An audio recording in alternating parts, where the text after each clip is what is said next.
Presenting the classics of Sam P. Chaladurai. Sam P. Chaladurai அவர்களின் போதனை களஞ்சியத்திலிருந்து. நீதிமொழிகள் 8ஆம் அதிகாரம் முழுவதும் கர்த்தருடைய வார்த்தையின் மேன்மையை குறித்த அதிகாரம். பூமி உண்டாகும் முன்னும் ஆதி முதற்கொண்டும் அனாதியாய் நான் அபிஷேகம் பண்ணப்பட்டேன். ஆழங்களும் ஜலம் புரண்டு வரும் ஊற்றுகளும் உண்டாகும் முன்னே நான் ஜனிப்பிக்கப்பட்டேன். மலைகள் நிலை பெயர்வதற்கு முன்னும் குன்றுகள் உண்டாவதற்கு முன்னும் அவர் பூமியையும் அதன் வெளிகளையும் பூமியில் உள்ள மண்ணின் திரள்களையும் உண்டாக்கும் முன்னும் நான் ஜனிப்பிக்கப்பட்டேன். அவர் வானங்களை படைக்கையில் நான் அங்கே இருந்தேன். அவர் சமுத்திர விலாசத்தை வட்டணிக்கையிலும் உயரத்தில் மேகங்களை ஸ்தாபித்து சமுத்திரத்தின் ஊற்றுகளை அடைத்து வைக்கையிலும் சமுத்திர ஜலம் தன் கரையை விட்டு மீறாதபடிக்கு அதற்கு எல்லையை கட்டளையிட்டு பூமியின் அஸ்திபாரங்களை நிறைப்படுத்துகையிலும் நான் அவர் அருகே செல்ல பிள்ளையாயிருந்தேன். நீதிமொழிகளை வாசிக்கும் போது பாருங்க, ஞானத்தை பெற்றுக்கொள், புத்தியை பெற்றுக்கொள், அப்படி பேசும். நீதிமொழிகள் எல்லாம் அப்படிப்பட்ட வாக்கியங்களை சொல்லுகிறதா இருக்கும். ஞானத்தை பெற்றுக்கொள், புத்தியை பெற்றுக்கொள்னு. ஆனா திடீர்னு பார்த்தீங்கன்னா ஞானமே பேசும். வாசித்துக்கிட்டே இருக்க நீதிமொழிகளை. திடீர்னு பார்த்தா ஞானத்தை பெற்றுக்கொள்னு சொல்லாம ஞானமே பேசும். ஞானமே ஒரு ஆள் போல இருந்து ஞானமே பேசும். இப்பொழுது நாம் வாசித்த வார்த்தைகள் அத்தனையும் ஞானமே பேசுகிற வார்த்தைகள். ஞானம் பேசுகிறது, தன்னை குறித்து விவரிக்கிறது, தான் என்ன செய்ய முடியும், தன்னை பெற்றுக்கொள்ளுவர்களுக்கு அது எப்படி பயனுள்ளதாக இருக்கும், அதனுடைய பயன்கள் என்ன என்பதை குறித்து ஞானம் தன்னை குறித்தே பேச ஆரம்பிக்கிறது. ஒரு நபரை போல, ஒரு ஆளை போல அது பேச ஆரம்பிக்கிறது. அப்படிப்பட்ட வார்த்தைகளைத்தான் நாம் இப்பொழுது வாசித்தோம். ஞானம் ஒரு ஆளை போல தன்னை குறித்து பேசுகிறது. உண்மையாகவே இந்த வசனங்களை வாசிக்கும் போது ஞானம் ஒரு ஆள் என்பது நமக்கு திட்டவட்டமாய் விளங்குகிறது. 30ஆம் வசனம் பாருங்க, நான் அவர் அருகே செல்ல பிள்ளையாய் இருந்தேன். யாரு? ஞானம் சொல்லுது, நான் அவர் அருகே செல்ல பிள்ளையாய் இருந்தேன். நாம் என்ன நினைக்கிறோம்? wisdom is a thing. ஞானம் என்பது ஒரு ஏதோ ஒரு நாம் பெற்றுக்கொள்ளக்கூடிய ஒரு காரியம் என்று நினைக்கிறோம். ஆனால் ஞானம் ஒரு ஆள், ஒரு நபர் என்பது இந்த வார்த்தையிலிருந்து விளங்குகிறது. ஞானம் நாம் பெற்றுக்கொள்கிற ஏதோ ஒரு பொருள் அல்ல, ஏதோ ஒரு காரியம் அல்ல. ஞானம் என்பது ஒருவர். ஒருவரை பெற்றுக்கொண்டால் ஞானத்தை நாம் பெற்றுக்கொள்கிறோம். அவரிலே தான் தேவனுடைய ஞானம் அத்தனையும் அடங்கி இருக்கிறது. அவர்தான் ஞானம் என்று வேதம் நமக்கு போதிக்கிறது. யோவான் சொல்லுகிறார் தன்னுடைய சுவிசேஷத்திலே 1ஆம் அதிகாரம் 1ஆம் வசனத்திலே, ஆதியிலே வார்த்தை இருந்தது, அந்த வார்த்தை தேவனிடத்தில் இருந்தது, அந்த வார்த்தை தேவனாய் இருந்தது. இயேசு வார்த்தையாய் இருந்தார், தேவனோடு கூட இருந்தார், ஆதி முதல் கொண்டு இருந்தார். பிறகு 14ஆம் வசனத்தில் சொல்லுகிறார், அந்த வார்த்தை மாம்சமாகி நம்மத்திலே வாசமாயிருந்தது. இயேசுவை குறித்து அவர் போதிக்கிறார், இயேசுவை குறித்து அவர் சொல்லுகிறார். அவர் என்ன சொல்கிறார்? இயேசு வார்த்தையாய் இருந்தார் என்று சொல்லுகிறார். அந்த வார்த்தை மாம்சமானது என்று சொல்லுகிறார். 1 கொரிந்தியர் 1ஆம் அதிகாரம் 31ஆம் வசனத்தில் சொல்லப்பட்டிருக்கிறது, இயேசு நமக்கு ஞானமும் நீதியும் பரிசுத்தமும் மீட்புமானவர் என்று சொல்லப்பட்டிருக்கிறது. இயேசு நமக்கு ஞானமும் நீதியும் பரிசுத்தமும் மீட்புமானவர் என்று சொல்லப்பட்டிருக்கிறது. இயேசு நமக்கு ஞானமாய் இருக்கிறார். ஞானம் என்று சொன்னால் இயேசு, இயேசு என்று சொன்னால் ஞானம். கர்த்தருடைய வார்த்தை தான் ஞானம் என்று பேசிக்கொண்டு வந்தோம். ஆனால் உண்மையிலே பார்க்க போனால் ஞானம் இயேசுவே. அந்த ஞானம் பூமியிலே மாம்சமாக வெளிப்பட்டது. இயேசுவின் மூலமாக தேவன் தன்னுடைய ஞானத்தை வெளிப்படுத்தினார். அந்த நபரிலே தான் ஞானம் அடங்கி கிடக்கிறது என்று நாம் பார்க்கிறோம். ஆனால் பாருங்கள், மக்களை பாருங்கள், ஞானத்தை எங்க தேடுறாங்க? ஆழங்களிலேயும் உயரங்களிலேயும். ஆழத்தை பார்க்குறான், அங்கே ஞானம் இருக்குமான்னு பார்க்குறான். வானங்களை பார்க்குறான், அங்கே ஞானம் இருக்குமான்னு பார்க்கிறான். இயற்கையை பார்க்கிறான், அங்கே ஞானம் இருக்குமான்னு பார்க்கிறான். எங்கெங்கேயோ ஞானத்தை தேடுகிறார்கள் மக்கள். நாம் உலகத்தை அறிந்து கொண்டால் ஞானம் கிடைக்கும் என்று நினைக்கிறார்கள், படித்தால் ஞானம் கிடைக்கும் என்று நினைக்கிறார்கள். இயற்கையை பார்த்து அதை ஆராய்ந்து, ஆழங்களை ஆராய்ந்து, வானங்களை ஆராய்ந்து, அதன் படைப்புகளை ஆராய்ந்து, எல்லாவற்றையும் ஆராய்ந்தால் ஞானம் கிடைக்குமா என்று பார்க்கிறார்கள். ஞானம் அதிலே இல்லை, ஞானத்தை அதிலே தேடுகிறார்கள். சிருஷ்டிப்பு அழகாக தான் இருக்குது, அதை பார்த்து ரசிக்கலாம், அதை அனுபவிக்கலாம், எல்லாம் பண்ணலாம். ஞானத்தை அதை பார்த்து கண்டு கொள்ள முடியாது. ஞானம் ஒருவரிலே இருக்கிறது, இதிலே இல்லை. அந்த ஒருவர் தான் இவைகளை சிருஷ்டித்தார். இவைகளுக்கு பின்னால் உள்ள ஒரு காரியத்தை நாம் பார்க்க வேண்டும். ஞானத்தை நாம் கண்டடைய வேண்டும் என்றால் வெறும் சிருஷ்டிப்பை பார்த்தால் போதாது, வானங்களை ஆராய்ந்தால் போதாது, ஆழங்களை ஆராய்ந்தறிந்தால் போதாது, இயற்கையை பார்த்து அதை ஆராய்ந்து அதன் அறிவை பெற்றுக் கொண்டால் போதாது. ஞானம் அதிலே இல்லை. ஞானம் எதிலே இருக்கிறது? ஒருவரிலே இருக்கிறது. அவர் செல்லப்பிள்ளையாய் அப்பொழுதிருந்தே தேவனோடு கூட இருந்தார் என்று வேதவசனம் போதிக்கிறது. ஆகையால் ஞானத்தை பெற்றுக்கொள்ள வேண்டும் என்றால் நாம் ஏதோ அங்கேயும் இங்கேயும் தேடுகிறதில்லை. ஞானம் எங்கே இருக்கிறது? இயேசுவிலே இருக்கிறது. இயேசு வண்டியிலேயே நாம் செல்ல வேண்டும்.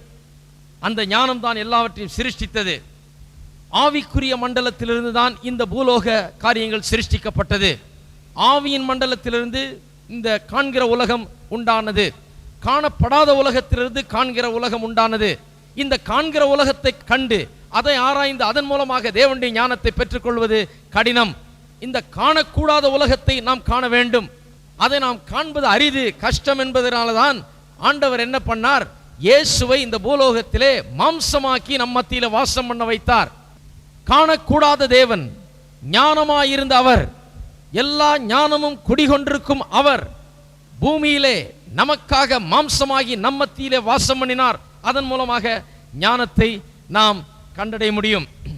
நீதிமொழிகளில் பாருங்கள், ஞானத்தை குறித்து பேசும்போது அநேக நேரத்தில் ஒரு பெண்ணை போல ஞானத்தை விவரிக்கிறது. நீதிமொழிகள் ஒரு பெண்ணை போல விவரிக்கிறது. சில நேரத்தில் ஏன் அது பெண்ணை போல விவரிக்கிறது?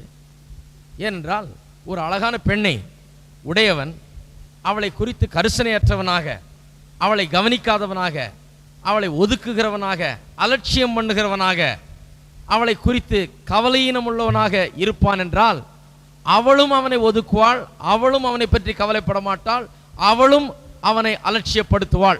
இதுதான் உலகத்தில் நாம் காண்கிற உண்மை. அதை வைத்து இந்த சாலமோன் கர்த்தருடைய வார்த்தையை குறித்து சொல்லுகிறார்.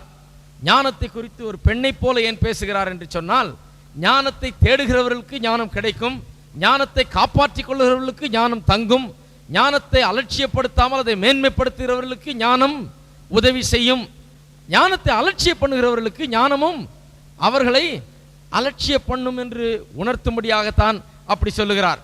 இன்னொரு காரியம், ஏன் ஒரு பெண்ணை போல ஞானத்தை கற்பனை செய்து பேசுகிறார் என்று சொன்னால், கணவன் மனைவி உறவிலே பாருங்கள், ஆண் தான் முதலாவது அன்பு கூறுகிறவன். ஆண், he is the initiator, அவர் தான் ஆரம்பிக்கிறவர். பெண்ணை பாருங்க பேசாமல் இருக்கும், ஆண் தான் பேசணும். யாராவது ஆண் வந்து அந்த பெண்ணு பேசவே மாட்டேங்குங்க என்கிட்டன்னு சொல்லுவாங்களா? கிடையாது. ஆண் தான் பேச வைக்கணும். பேச வச்சு சிரிக்க வச்சு வசப்படுத்துறதெல்லாம் ஆண்கள் தான், பெண்கள் அல்ல. the men are aggressive, are supposed to be aggressive. அவர்கள் தான் முன்னோடிகளாக இருக்க வேண்டும். அவர்கள் தான் பெண்களை வசப்படுத்துகிறவர்களாக, அவர்கள் தங்களுடைய மனைவிகளை வசப்படுத்துகிறவர்களாக, தங்களுடைய காரியங்களை அவர்கள் தான் முதலாவது செய்ய வேண்டும், பெண்கள் அல்ல. பெண்கள் அப்படிப்பட்ட கணவனுக்கு, தன்னை வசப்படுத்துகிறவனுக்கு, தன்னை கவனிக்கிறவனுக்கு, தன்னை மேன்மைப்படுத்துகிறவனுக்கு அவர்களும் அன்பை அள்ளி கொடுக்கிறார்கள், பாசத்தினால் அவர்களை நடத்துகிறார்கள், அவர்களும் அவர்கள் தங்களை கணவனை மதிக்கிறார்கள், மேன்மையாய் கருதுகிறார்கள். அதை போலவே தான் ஞானம் என்று சொல்வதற்காக தான் பெண்ணை போல ஞானத்தை பேசுகிறார். ஏன்? ஞானத்தை அலட்சியம் பண்ணி அதை கவலையீனமாய் விட்டு அதை குறித்து கவனிக்காத ஒருவனுக்கு ஞானம் கிடைக்காது. ஞானம் அதை தேடி வருகிறவனிடத்திலே தான் அது தங்கும். ஞானம் அதை அலசி ஆராய்கிறவனிடத்திலே தான் அது தங்கும். அதை கவனிக்கிறவனுக்கு தான் அது மேன்மையை தரும், கவனிக்கிறவனுக்கு தான் அது ஆசீர்வாதங்களை கொண்டு வரும். ஆகையால் தான் அப்படி வேத வசனம் சொல்லுகிறது. வேத வசனம் ஞானத்தை, தேவனுடைய வார்த்தையை ஞானம் என்றும் பேசுகிறது. ஏன் தேவனுடைய வார்த்தை ஏன் ஞானம்? இயேசு ஞானமாயிருக்கிறார், இயேசுவே தேவனுடைய வார்த்தையாகவும் இருக்கிறார். இந்த வார்த்தையானது நமக்குள்ளே வாசம் பண்ணுகிறார். நாம் முதல்ல மறுபடியும் பிறக்கிற வேளையிலே, மறுபிறப்பு அடைகிற வேளையிலே, புது சிருஷ்டியாய் மாறுகிற வேளையிலே இயேசு நமக்குள்ளாக வந்து வாசம் பண்ணுகிறார். இயேசு உள்ளே வந்து விட்டார் என்றால் ஞானம் வந்து விட்டது என்ற அர்த்தம் தான். ஆனால் அந்த ஞானம் உண்மையாகவே நம்முடைய வாழ்க்கையிலே கிரியை செய்கிறதை நாம் காண்கிறதுக்கு கொஞ்சம் நாட்கள் ஆகிறது. ஏனென்றால் இந்த உள்ளே ஆவிக்குள்ளாக இருக்கிற ஞானம் புத்தி கேட்டுகிற ஞானமாக மாற வேண்டும். உள்ளே இருக்கிற ஞானம் எப்படி புத்திக்கு ஞானமாக மாறுகிறது? உள்ளே இருக்கிற இயேசு எப்படி நம்முடைய வாழ்க்கையை பாதிக்கிறார்? அந்த ஞானமானது வேத வசனத்தின் மூலமாக, அதை தியானிப்பதன் மூலமாக, அதை படித்து அறிந்து கொள்வதன் மூலமாக, அதை கடைபிடிப்பதன் மூலமாக நம்முடைய மனதை அது நிரப்புகிறது. ஆவிக்குள்ளே இயேசு வாசம் பண்ணுகிறார், இயேசு ஞானமாய் இருக்கிறார், அவருக்குள்ளே சகல ஞானமும் அடங்கி கிடக்கிறது. அவர்தான் ஞானம், அந்த செல்லப்பிள்ளை அவர்தான். ஆதியிலே வானங்கள் உண்டாவதற்கு முன்பு, சமுத்திரங்கள் வரையறுக்கப்படுவதற்கு முன்பு, இவைகள் எல்லாம் படைக்கப்படும் முன்பே அவர் தேவனோடு கூட செல்லப்பிள்ளையாய் இருந்தார். அந்த ஞானமாகிய கிறிஸ்து மறுபிறப்பிலே நாம் புது சிருஷ்டிகளாகிற வேளையிலே நமக்குள்ளாக வந்து வாசம் பண்ணுகிறார். நமக்குள்ளாக அவர் வந்து விட்ட உடனே நான் ஞானத்தை பெற்று விடுகிறோமா? கிடையாது. நமக்குள்ளாக வந்த உடனே உள்ள ஆவியில ஞானம் இருக்கிறது, ஆனால் நமக்கு என்ன புத்தி இருப்பது கிடையாது.